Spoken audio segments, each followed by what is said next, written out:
예, 이제 빌립보서 3장 보겠습니다.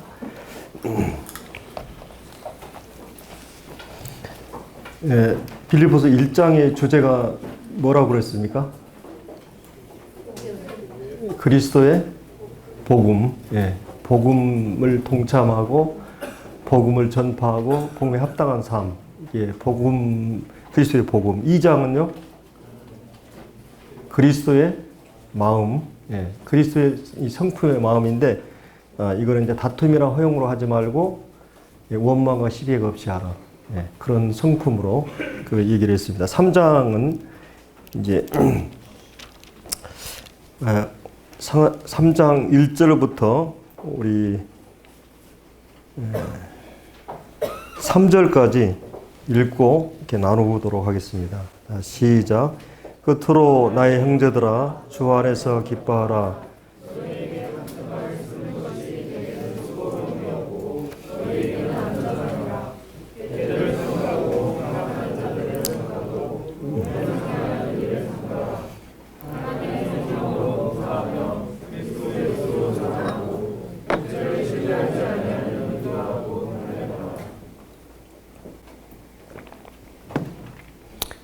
예, 3장 1절은 이제 주 안에서 기뻐하라. 또 어떤 면에서 보면 이게 이제 빌립보서 전체 주제의 말씀이죠. 주 안에서 기뻐하라. 예, 그냥 기뻐하는 게 아니라, 예, 주님 안에서 기뻐하라. 주 안에서 기뻐하라는 말이 무슨 말이겠어요? 예. 주님을 기뻐한다는 말하고 주님을 기쁘시게 한다는 말의 차이를 알죠? 예, 여러분 주님을 기쁘시게 하세요? 주님 자신을 기뻐하세요? 예, 여러분이 뭔가 누군가를 좋아하고 사랑하게 되면, 예, 그 사람의 어떤 성격이나 그 사람이 어떤 사람인가 알 수 있어요. 여러분 주님 좋아하세요? 주님 사랑하세요? 예, 여러분 주님 자신이 좋아야 됩니다. 예배는 주님을 즐기는 거거든요. 그 주님 자신에 대해서. 그렇기 때문에, 예, 여기서는 주 안에서 기뻐하라는 말은 하박국이 이제 예한간에 소가 없고 이래도, 예, 여호와로 인해서 기뻐한다. 예, 그런 말씀이 있죠. 여호와를 기뻐하는 게 너의 힘이다. 하나님 자신을 기뻐하는, 하나님이 어떤 분인가를 알기 때문에. 그리고 또 주 안에서 기뻐하라는 말은 주님을 통해서 주어지는 모든 축복 때문에, 주님이 축복의 통로잖아요. 예수 그리스도라는 축복의 통로를 통해서 이 하늘에 속한 모든 신령한 복이 우리에게 주어졌어요. 그래서 이 예수 그리스도를 통해 주어지는 모든 은혜들, 이런 것들을 생각할 수 있는데, 빌립보서는 제가 1장 18절에서 복음 전파 때문에 기뻐하고 기뻐한다 이런 말을 했고, 2장 18절에서는 그들이 이 믿음의 제물과 섬김 위에 그 전제를 들어 내가 기뻐하고 또 이와 같이 너희는 기뻐하고 나와 함께 기뻐하라. 반복해서 기뻐하라는 말이 나오고, 3장 1절에서 또 주 안에서 기뻐하라. 그러면서 너희 같은 말을 쓰는 것이 내게는 수고름이 없고 너에게 안전하다. 자, 그리고 4장 3절에 또 4장에서는 주 안에서 항상 기뻐하라. 그리고 내가 다시 말하노니 기뻐하라. 그래서 이 빌립보서가 명령식으로 이렇게 주어지는, 이 반복해서 주어지는 이 말씀이 기뻐하라는 말입니다. 그래서 이제 오늘 우리가 이 3장 1절에서 이제 3장에서는 사실은 사도 바울이 빌립보 교회에 침투하고 있는 잘못된 사상들에 대한 것을 다루고 있어요. 사도 바울이 참 우리가 주님의 성품을 가장 닮은 그런 분이잖아요. 예, 이 바울 같은 분은.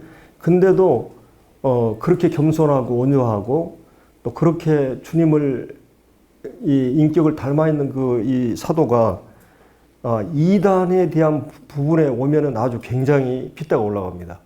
아주 그냥 강렬한 태도가 나타나요. 이 진리에 대한, 이 본질적인 진리에 대해서 이상한 사람들이 나타나면 갈라디아서 같은 데는 인사도 없어요. 그러고 막 저주를 받으라고 막 이렇게 얘기해 버리잖아요. 아무리 와도 하나님이 주신 이 복음 외에 다른 걸 전하면 그 저주를 받을지어다. 이렇게 얘기하거든요. 그만큼 이 사도 바울은 이 복음 진리에 대해서는 타협을 안 해요. 우리가 이런 태도를 가져야 되죠. 본질적인 진리에 대해서는 보수적이어야 돼요.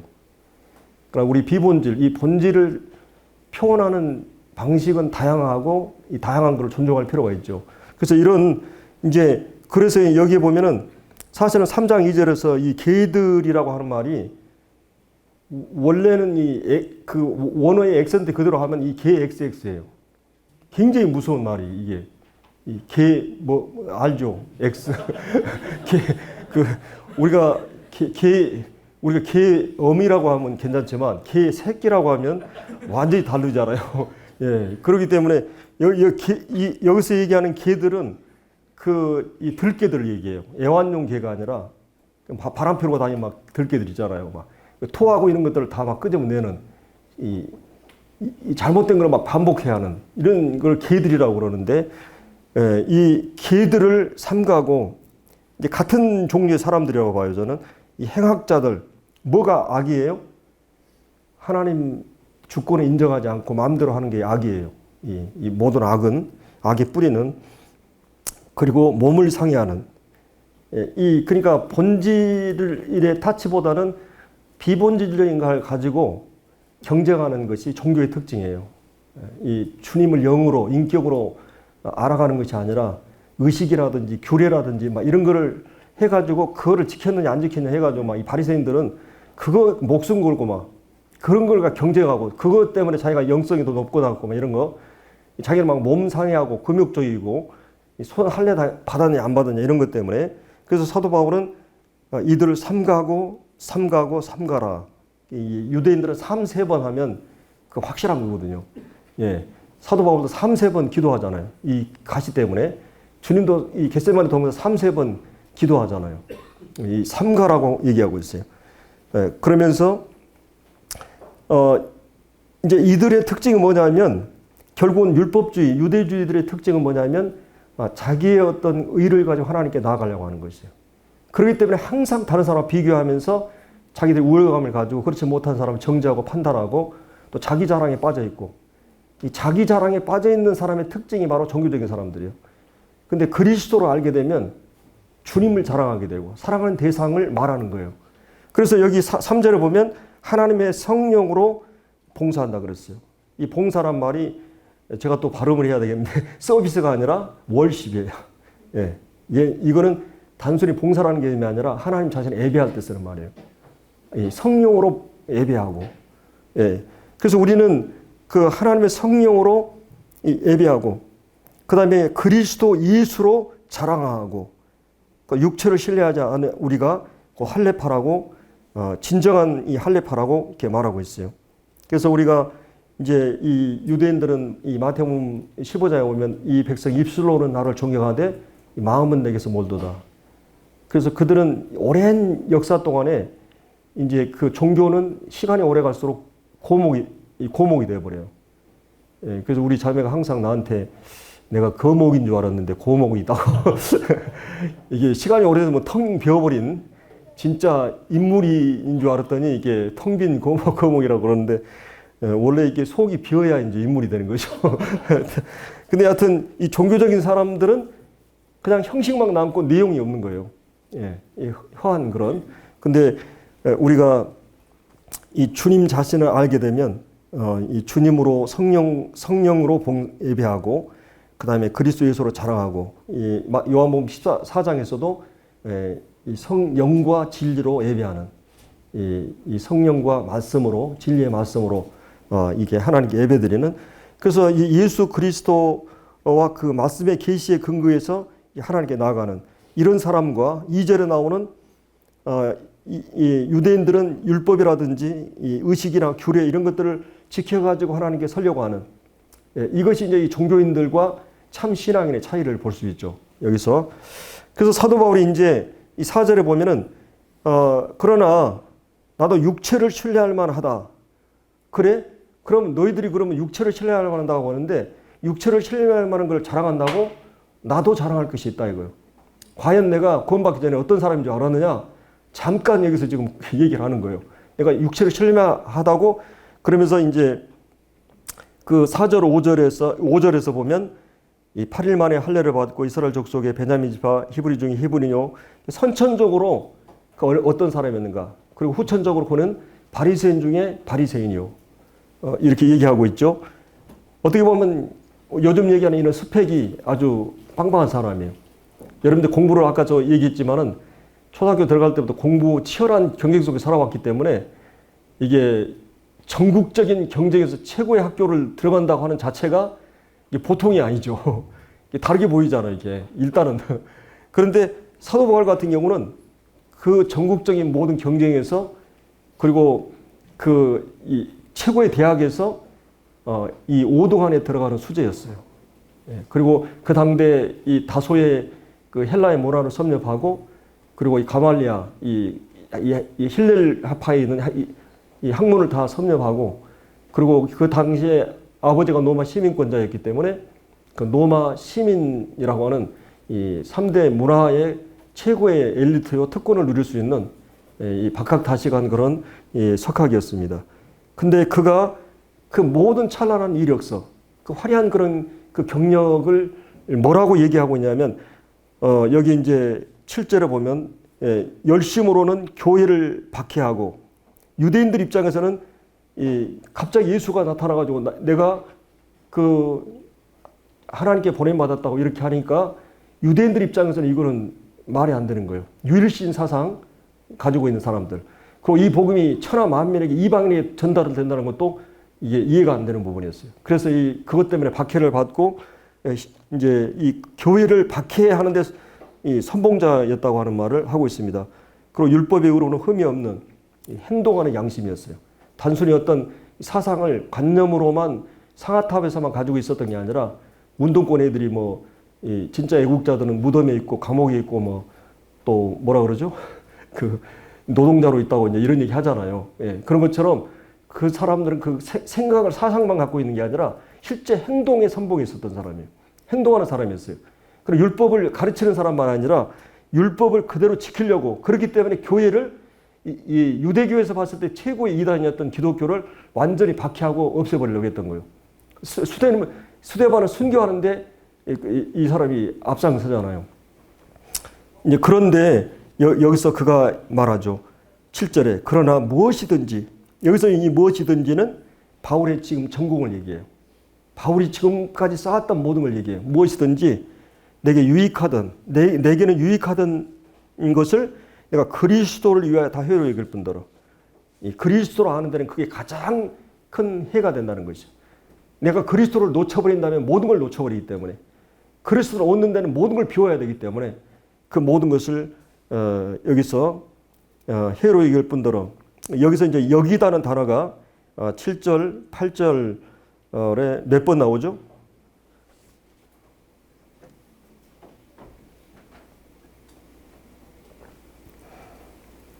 예, 몇 번 나옵니까?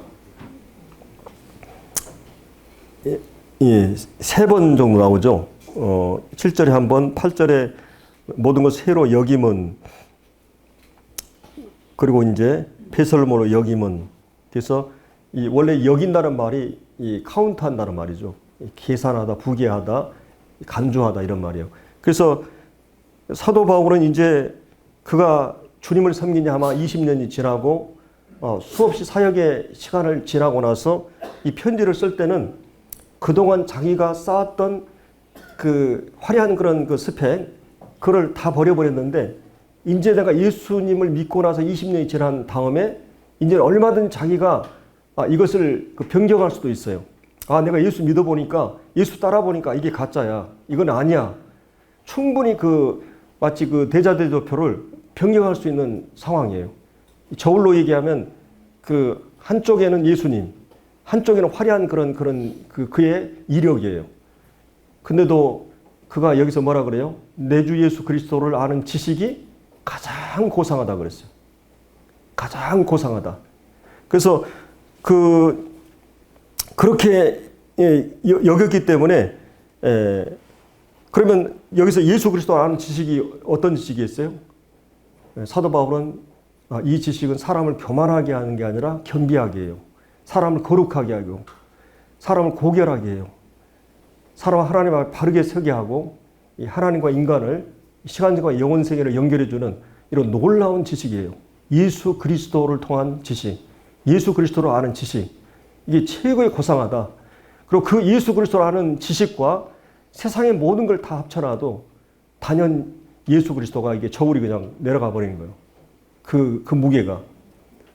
그래서 여기서 이 7절에 나오는 무엇이든지 그가 지금까지 종교적인 모든 화려한 스펙을 유익하던 것을 그리스도가 다 해로 여길 뿐더러 이 8절에 나오는 모든 것은 보다 더 넓은 의미에서 모든 것이에요. 여기서 얘기하는 모든 것은 세상 사람들이 추구하는 모든 걸 얘기해요. 정치, 경제, 그 사회 모든 문화 통틀어 가지고 이 사단은 모든 세상 권세를 다 지어봤어요. 그렇죠?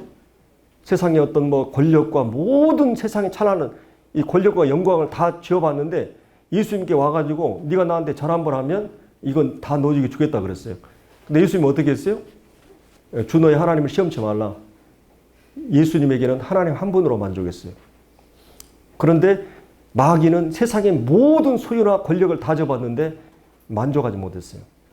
이게 솔로몬이 모든 걸 다 접어도 헛되고 헛되다. 사도 바울은 예수 그리스도를 알고 나서 예수 그리스도 때문에 가장 행복한 사람이었어요. 어떻게 보면 이런 그 훌륭한 그런 모든 친구들을 다 잃어버렸어요. 그 친척들은 변절자, 이단자로 몰았어요. 그리고 그가 그 동족들이나 모든 사람들에게 따돌림을 당하고 핍박을 당하고 그리고 이 예수 믿는 것 때문에 얼마나 많은 그 춥고 배고프고 이 고난을 받았습니까? 고린도후서 11장에 보면 그가 얼마나 많은 고난을 받았어요. 그리고 이제 감옥 속에서 이 감옥도 지금 몇 번째예요? 예, 이제 몇 범이 되는 거예요. 그 감옥 속에서 그 열악한 환경에서 이 겨울에는 추위와 여름에는 그 더위와 그런 열악한 조건 속에서 싸우면서 그의 지금 감옥 속에는 쇠고랑이 채워졌고 그 생필품 하나도 없는 철저하게 그의 세상의 모든 이 소망의 조각은 산산이 다 부서져 버린 그 현실 앞에서 그런 지금 이 서신을 기록하고 있어요. 그런 가장 행복하고 만족했어요. 그리스도라고 하는 분이 자기의 존재의 중심에 있었기 때문에 내 주 예수 그리스도를 아는 지식이 가장 고상하기 때문에 그리고 그가 알고 있는 그 화려한 모든 스펙들에 대해서 어떤 태도를 취하느냐 거기 8절에 보면 내 주 예수 그리스도를 아는 지식이 가장 고상하기 때문이라 내가 그를 위해서 모든 것을 뭐라 그랬어요? 잃어버렸다는 것이죠. 그 찬란한 모든 친구들 그 많은 모든 것들을 다 잃어버렸어요. 세상적으로 이 모든 것들 다 잃어버렸어요. 그리고 그것을 배설물로 여겼다. 이 배설물이 뭔지 알죠? 제가 원색적으로 얘기를 안 하겠어요. 그 배설물, 치워버리고 싶은, 피하고 싶은, 멀리하고 싶은. 아침마다 이렇게 그걸 보면서 계속 그걸 뒤져보겠어요? 그거는 그냥 이 더러운 벌레가 생길 거예요. 세상의 쓰레기요. 휴지 조각 같은 이 더러운 배설물을 세상 사람 거기에 목숨을 거는데 사도 바울은 이 그리스도라고 하는 그분 앞에 이 배설물은 배설물이라는 것이 세상의 모든 것이. 예, 그러면서 배설물 여기면 그 다음에 여기서 이 버렸다 이런 말이 능동태예요. 헬라에 보면. 그러니까 수동적으로 어쩔 수 없어 이렇게 끌려가는 게 아니라 그리스도를 알고 나니까 적극적으로 그를 포기했어요. 이 삼중 포기를 했어요. 모든 걸 포기했어요. 여러분이 가치를 발견하면 어떤 일이 일어납니까? 포기하는 것과 선택하는 게 일어나요. 그런 이 화려한 모든 것을 다 버렸어요. 아무것도 아니라고 생각했어요. 물론 여러분들이 학문적으로 공부하고 지식을 쌓고 뭘 할 수 없다고 이거를 제가 부정하는 게 아닙니다. 사도 바울이 그렇다고 하는 의미에서 얘기한 게 아니에요. 그리스도라고 하는 그분 앞에서 이런 것들은 아무것도 아니라는 거예요. 태양 앞에 등불처럼 그분의 영광 앞에 얘기하는 거예요. 물론 그가 이런 찬란한 모든 그런 이 지식이라든지 이 로마 특권이라든지 이런 헬라 문화 이런 걸 사용해서 복음 전하는 데 다 사용해요. 여기서 바울이 강조하고자 하는 것은 그리스도라고 하는 부분에 대해서 어떤 태도를 보이고 있는가. 그 얘기를 하고 있는 거죠. 그래서 그 그리스도를 얻는다는 이 말이 원래 그 쟁취한다는 말이에요. 여러분이 그 황영조 선수가 마라톤 할 때 마지막 스포트를 젖먹는 힘을 다해서 하고 골이 나오고 어떻게 됐어요? 쓰러져 버렸어요. 있는 힘을 다해서 이 그리스도를 얻는다는 말이 쟁취한다는 말이거든요. 젖먹는 힘을 다해서 마지막 스포트를 할 때 쓰는 말이에요. 그리스도를 얻고 그분 안에서 발견되기 위해서. 그래서 이제 9절에 보면 그 지식의 가장 중요한 지식이 내가 가진 의의가 율법에서 인간의 어떤 율법을 행위해서 난 것이 아니고 오직 그리스도를 믿는 믿음으로 말미암은 것이니 그 그리스도를 믿음으로 하나님께로부터 난 의다. 예. 그래서 하나님께서 하나님께로부터 난 의를 가지고 있죠.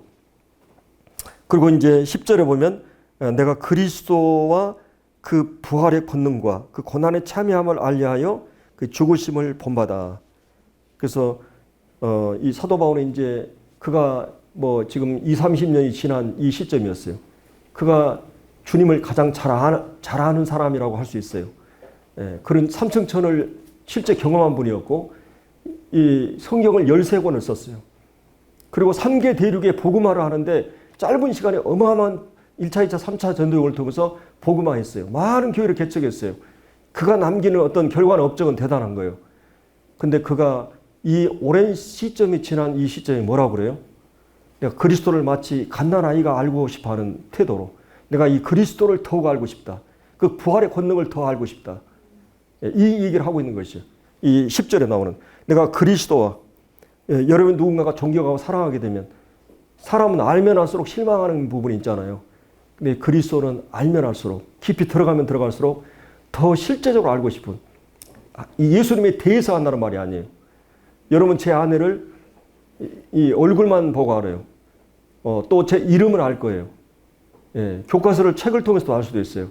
그러나 저는 제 아내를 30년 결혼 생활을 통해서 경험으로 알아요. 함께 웃고 울고 선한 일을 위해서 함께 기도하면서 그가 어떻게 하는 것, 무엇을 좋아하는지, 가장 싫어하는지 그거를 가장 잘 알아요. 경험으로 알아요, 저는. 여러분 주님을 만나고 나서 여러분 주님을 얼마나 알고 계십니까?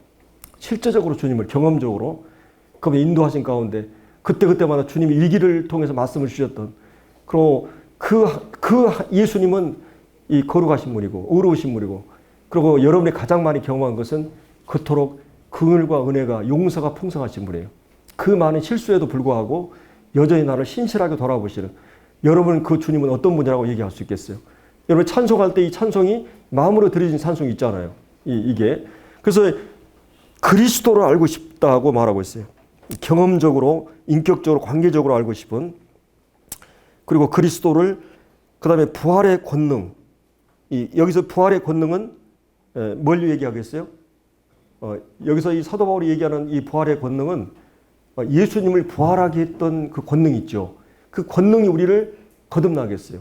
그래서 이 에베소 1장 이 그리스도의 권능에 대해서 믿는 자 안에 역사하는 그 능력이 지극히 크시면 어떤 것을 이렇게 얘기하다가 2장 1절에 뭐라 그래요? 허물과 죄로 죽은 너희를 살리셨다 했을 때 그 권능을 얘기해요. 예수님을 부활하게 하신 그 권능이 여러분이 거듭날 때 행사됐다는 것이에요. 거듭난다고 하는 그 작은 일이 아니에요. 그게 정도의 차이는 있지만 한 가지 분명한 것은 내가 영적인 눈을 뜨고 새로운 사람으로 변화된 이것은 어마어마한 사건입니다. 근데 그 부활의 권능이 실제 삶에서 사도 바울이 부활의 신앙을 갖는 것하고 부활의 신앙을 경험하는 건 달라요. 근데 이 부활 신앙을 언제 경험하느냐? 언제 경험하겠어요? 이것은 소극적으로는 죄를 이기는 거예요. 여러분 이 죄와 싸움에서 정말 쉽지 않죠. 작은 이런 문제에도 죄 앞에 얼마나 쉽게 우리 무너져요. 네. 죄를 뭐 싫어해서 뭐 한다고 그러지만 그게 아니에요. 우리는 죄를 좋아해서 해요. 네. 근데 이 죄 앞에 얼마나 우리는 무력합니까? 근데 이 죄를 이기는 능력은 달리 방법이 없어요. 이 부활의 권능이에요. 성령님의 능력을 쫓아 행할 때만이. 그래서 이 부활의 권능, 그리고 적극적으로는 의를 향하고 하나님 말씀을 따라 하나님 사랑하고 이웃 사랑하는 이런 이 말씀이 이 부활의 권능에 속합니다. 자, 그 부활의 권능을 알기 위해서는 그가 고난에 적극적으로 동참했다. 이 고난에 동참했다는 말이 교제라는 단어예요. 코인노니아라는.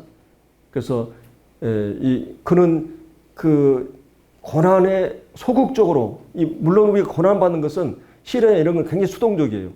여러분 교통사고 나고 싶은 사람 있어요? 또 질병 걸리고 싶은 사람 있어요? 어느 날 그냥 교통사고 나고 이게 굉장히 수동적이잖아요.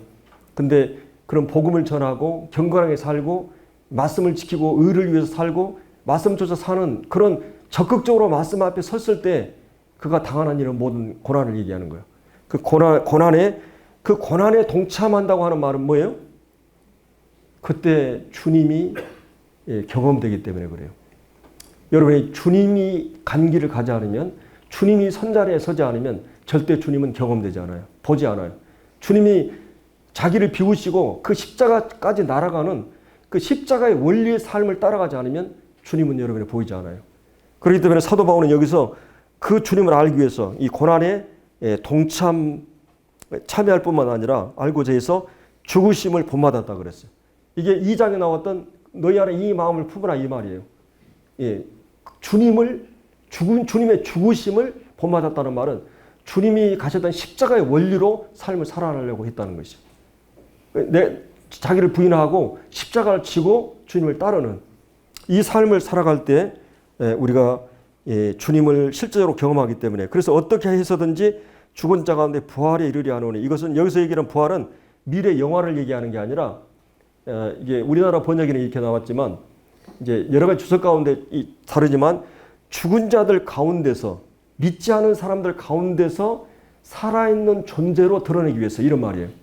이 의역을 하자면 구원받지 않은 사람들 중에, 다 죽어있는 사람들 중에 살아있는 사람으로 드러내기 위해서, 주님을 알고 주님의 부활을 권능을 경험하는 것은 구원받지 않은 사람들 중에서 내가 살아있는 존재로 드러내기 위해서, 이런 의미거든요. 그래서 이제 사도 바울이 12절에 내가 이미 얻었다함도 아니요 온전히 이루었다함도 아니라, 이 거룩한 이 컴플렉스, 창조적인 그런 컴플렉스예요. 예, 이 헝그리 정신이요. 사도 바울은 현재를 어떻게 평가하고 있는가? 이렇게 훌륭한 이 경력과 주님의 인도하심 받고 성령 충만하고 정말 훌륭한 인격을 갖고 말씀에 충만한 그 사도가 마치 어린아이들 같이 아무것도 없는 것처럼 주님을 알고 싶어하는 갈망을 여기서 말하고 있는 것이죠. 그래서 그 강력한 그런 그 거룩한 의욕, 욕망이 여기서 말하고 있는 것이죠. 사슴이 신의 문을 찾기에 갈급한 그 심령을 말하고 있는 것이다. 내가 이미 얻었다함도 아니요 온전히 이루었다 아니라 오직 내가 그리스도 예수께 잡힌 바 된 것을 잡으려고 쫓아가노라. 예, 그리스도 예수께 잡힌 바 된, 이 말은 무슨 말이겠어요? 예수 믿는 사람을 체포하러 다른 세계에다 이렇게 체포하러 가다가 자기가 예수님께 체포되어 버린 거예요. 예수님 반대하다가 내가 체포된 경우 있죠. 예, 예수님 막 반대를 하다가 남편들이 그냥 거꾸로 들인 게 있어요. 이 빌립보 간수 같은 사람은 주님께서 이 누디하는 마음을 열어가지고 이렇게 주님이 믿게 하지만은요, 간수 같은, 그러니까 가끔 믿지 않은 그 남편들이 이게 막 그냥 사고 나가지고 막 몇 바퀴 돌아가지고 돌아온 사람이 있어요. 그렇게 안 돌아가고 그냥 잘 돌아오면 되는데 자매들이 계속 기도하잖아요.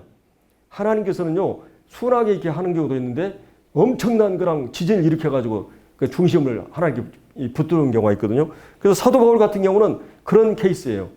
그러니까 우리가 아이들한테 너 이 초콜릿 3개 하고 이 5개 하고 몇 개야 그러면 잘 모르겠는데요 그러면 그러면 손가락으로 이렇게 해가지고 해도 몰라요. 그럼 빰때기를 세게 딱 때려요. 5대 때리면 정신을 바짝 차리고 8개요. 그런 것처럼 사도 바울 같은 경우도 순하게 이게 안 듣는 스타일이 아니니까 주님 빰때기 때려가지고 돌아오게 한 사람이에요. 그러니까 이 사람이 어떻게 보면 아주 고집이 보통이 아니잖아요. 이 사상으로 무장된 사람이기 때문에. 그래서 주님께서 이렇게 바울을, 내가 예수 믿는 사람들, 이 적극적인 반대자예요. 그렇게 체포하러 가다가 자기가 체포가 돼가지고 사로잡힘화 돼가지고 이제 그리스도에게 사랑의 포로가 된, 그리스도의 사랑의 강건하심 앞에 그런 끌려다니는 그런 얘기를 하고 있는 것이죠. 예, 거기서 내가 그 예수 그리스도에게 사로잡힌 바 되었다. 그리고 달려가노라. 그리고 이제 잡으려고 이제 이 14절로 달려가노라, 쫓아가노라, 달려가노라. 옛날 단어는 쫓아간다는 말이, 쫓아간다는 단어가 더 좋은 것 같아요. 이 달려간다는 거, 이 경기를 얘기하잖아요. 근데 원래 이것은 맹수가 먹잇감을 향해서 질주할 때 쓰는 말이에요. 여러분이 사자나 호랑이가 그 강변에서 이렇게 사슴들이 물 먹을 때 숲에서 있다가 한 마리 딱 목표를 결정하면 그냥 성성같이 질주해가지고 잡거든요. 그때 쓰는 말이에요. 그러니까 그 사도 바울이 주님을 알고 싶어 하가지고 주님을 향한 그 거룩한 목적을 향해서 그렇게 질주하는 모습을 보여주고 있습니다. 그래서 13절 형제들아 나는 아직 내가 잡은 줄로 여기지 않는다. 오직 한 일 뒤에 있는 것을 잊어버리고, 이 뒤에 있는 것을 잊어버린다는 것은 우리가 하나님의 은혜를 잊어버리라 이런 의미가 아니에요. 주님의 죽으심을 기억해야 되고 은혜를 기억해야 되고 또 좋은 일들을 기억해야 돼요. 그래서 여기서 잊어버린다고 했을 때는 내가 이 경주로 하는데 방해되는 걸 얘기해요. 과거의 찬란한 영광, 나를 교만으로 도취하고 선줄로 생각하고 넘어지게 조심하라.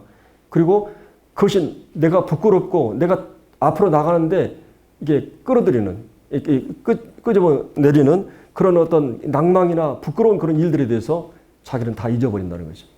여러분 오늘부터 과거를 묻지 마세요. 예, 과거는 다 잊어버리세요.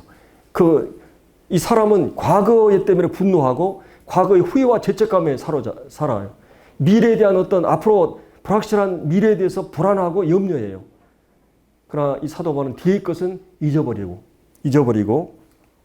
그리고 이 앞의 것을 향해서 잡으려고 촛대를 향해서 그리스도 예수에 향하신 이 부르심의 상을 위해서 쫓아간다라. 그 현재적 평가는 뭐예요? 자기는 아직 잡은 줄로 여기지 않는다. 이 거룩한 겸손, 헝그리 정신을 갖고 있어요. 거룩한 컴플렉스. 이런 사람만이 배우고자 하는 열망을 갖게 돼 있어요. 그리고 또 한 가지는 과거의 것을 나를 발목 잡는 모든 것을 교만하게 한, 나를 도취하게 한 과거 왕년회하면서 그런 것도 아니고 나 부끄러웠던 그런 과거들을 다 잊어버리고 그리고 이제 미래를 향해서 이 표대를 향해서 표적을 향해서 쫓아가노라 이렇게 말하고 있어요. 자, 그러면 15절에 그러므로 누구든지 우리 온전히 이룬 자들은 이 온전히 이룬 자들은 이것은 절대적인 온전이에요, 상대적인 온전이에요.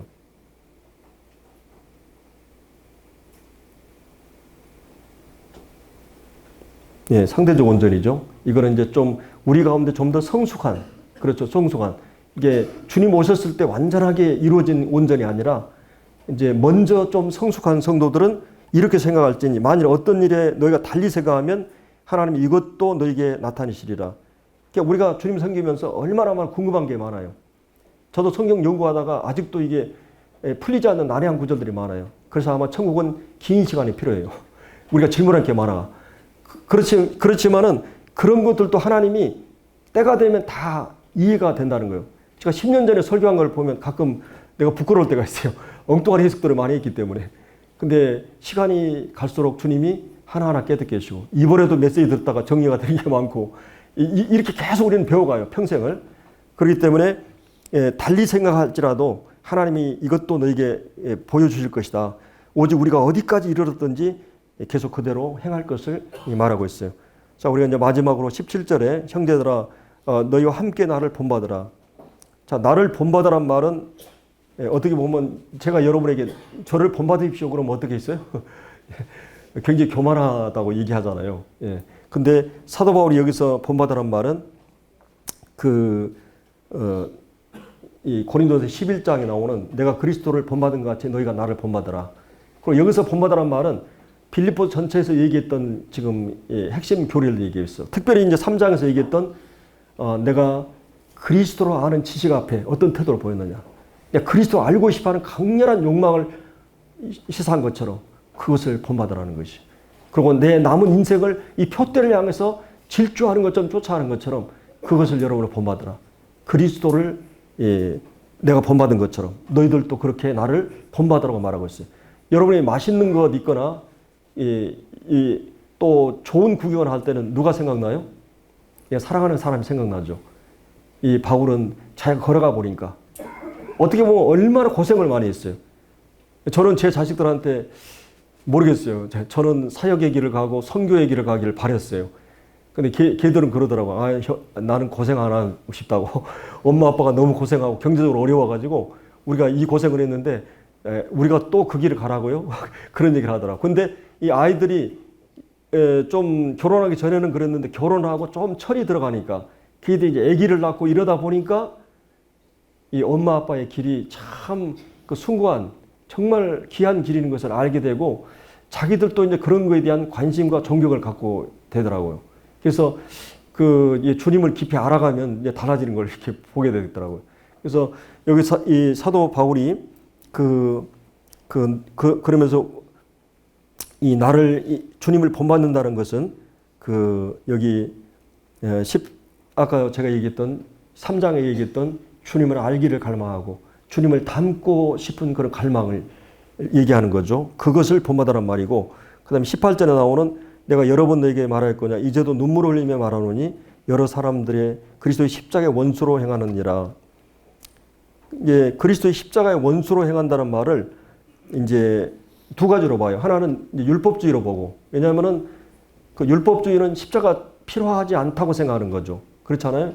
율법주의는 자기가 자기 실력으로 하나님께 나가려고 하는 거잖아요.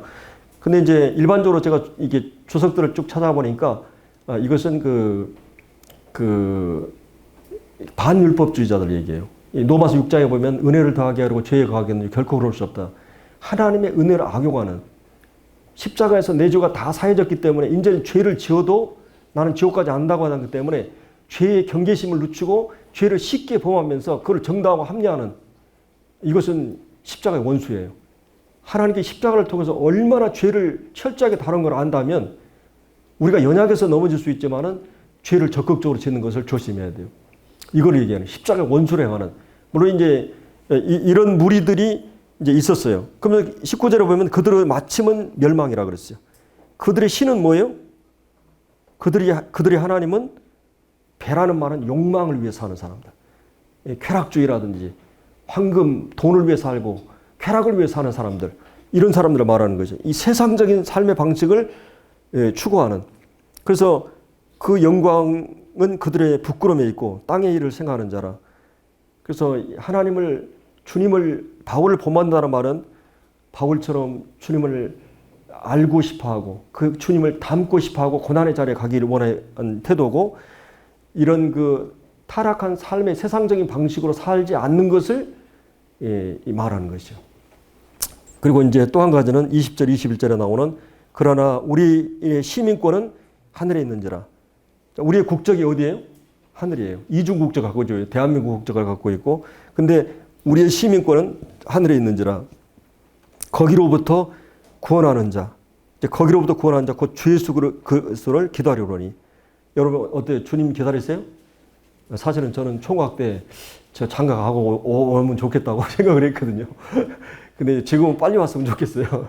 이기적이죠. 예, 그래서 여하튼 여러분은 그 주님을 기다리고 계십니까? 예, 정말 그 멀리 유학 보낸 애인을 기다리듯이 멀리 바다를 떠난 남편을 기다리는 마음으로, 이 기다리는 마음, 주님을 사모하고 기다리는지, 언제 뭐 다시 오리라나 그 찬송 있죠. 이 초대 우리 한국 교회에서도 그 주님을 기다리는 찬송가가 있는데, 그리고 또 한 가지는 21절에 만물을 자기에게 복종케 하실 수 있는 자의 역사, 능력으로 우리의 낮은 몸, 이 낮은 몸은 병들고 약해지고 또 이런 몸이에요. 한계를 갖고 있고 늙고 그런. 근데 이 낮은 몸을 어떻게 했어요? 자기 영광의 몸의 형체와 예수님의 그 영광의 몸의 형체와 같이 변하게 하시리라. 우리는 그날을 기다리고 있어요. 주님 자신을 기다릴 뿐만 아니라 우리 몸이 주님처럼 완전하게 변화될 그날을 소망하고 있어요. 그래서 이 소망을 가진 자들의 삶을 우리가 본받으라는 것이 바울이. 그래서 이제 4장에 그러면 나의 사랑하고 사모하는 형제들, 나의 기쁨의 멸류관에 사랑하는 자들아, 이와 같이 주 안에 살아. 이 살아는 말은 율법주의 개들 얘기했죠. 그 다음에 반율법주의자들, 십자가 원수로 행하는 이 두 가지 잘못된 이 교리로부터 자신을 분명하게 세울 것을 말하고 있어요. 주 안에 살아. 그래서 이 무장을 하라는 그런 말씀입니다. 그래서 오늘 우리가 3장 그리스도를 아는 지식. 1장은 뭐였어요? 그리스도의 복음. 여러분 이제 이 복음에 대해서 더 뭐라면 로마서를 연구하세요. 로마서 얼마나 깊이 있는 성경인지 모릅니다. 이 복음에 대한 여러분의 사명, 그리고 그리스도를 알고 닮아가고자 하는 그런 거룩한 사명, 그리고 주님 자신을 더 깊이 알고 싶어하는 이런 삶을 사시고, 이제 마지막 한 시간은 이 4장에 대해서 살펴보도록 하겠습니다. 기도하고 마치겠습니다. 아버지 하나님, 참 하나님께서 역사 속에 어떻게 역사하셨는가를 저희들이 바라볼 때마다 참 하나님께서 사랑하는 아들 예수 그리스도를 통해서, 예수 그리스도의 인격과 또 그의 사역을 통해서 하나님 구체적으로 우리에게 드러내셨고 또 계시하셨사옵나이다. 이 놀라운 예수 그리스도를 저희들이 알게 하시고 또 그분과 더불어 동행하며 그분을 알아가는 이 축복된 반열에 저희들을 들어오게 하신 것을 감사합니다. 저희들은 참 아직도 부족한 점들이 많고 또 너무나 미숙한 자들입니다. 이 놀라운 주님을 또 주의 말씀을 통해서 더 깊이 깨달아 경험해 갈 수 있게 하시고 저희들이 생애가 저물어 갈 때 우리가 주님을 아름답게 닮아 있는 사람들로 저희들을 계속해서 저희들을 세워주시고 또 훈련해 주시기를 기도를 드립니다. 그래서 사도 바울이 마지막 그가 유언서를 기록할 때 나의 달려갈 길을 다 마치고 믿음을 지켰다고 하는 고백을 할 수 있도록 우리 모두를 주님께서 은혜로 복을 허락해 주시길 원합니다. 주신 귀한 시간 감사하고 귀하신 예수님의 이름으로 기도드리옵나이다. 아멘.